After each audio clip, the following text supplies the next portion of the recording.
Hello everybody, this is Blex. In this guide, I'm going to be talking about installing packages in Python. This is one of the most fundamental things to be doing in Python. It allows you to create anything you want by using work that other people have done, which is the foundation of all life.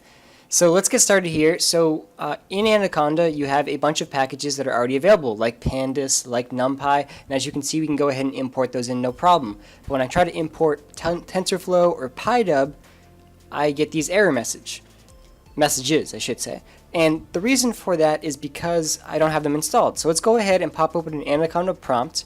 And in order to get packages installed, we're going to do a pip install. That's just a command you have to use. PyDub, so that's the package we want to install. So pip install, that's universal, and then the name of the package. So we went ahead and executed that. It worked. We can now pop back into here. We can run that and import PyDub without any error whatsoever. So now, quick note too is you can do a pip uninstall if you wanted to get rid of it. Just if you wanted to, for whatever reason you want to install it, you can go ahead and do that. So pip uninstall, we have to confirm yes. We can go ahead and do that. Actually have to restart real quick, and we're good to go. So we're back to having that error message. So how did I learn to import PyDub? Well, PyPy is the repository for all the packages. So if you go here and search for something you're interested in, you'll likely find it. So for this example, let's say I wanted PyDub. So let's pop open, or let's search PyDub. Just so we make it consistent.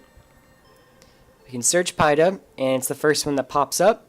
And as you guys previously saw, top left-hand corner, pip install PyDub. That's the command to get this installed. And if you guys want to learn more about the package, you can click the links here. GitHub's going to be a common source as well. So for TensorFlow, it's a little more involved process. I'm going to be making a video on that at a later date. GitHub's got a great amount of resources, and Google themselves posted a tremendous amount of valuable resources on their own websites. So we'll cover that at a later date. So PyPy is your main spot for installing packages, followed by GitHub, and sometimes people will host their own sites with guides on how to install packages. So thank you guys for watching. Please like and subscribe. It means the world to me.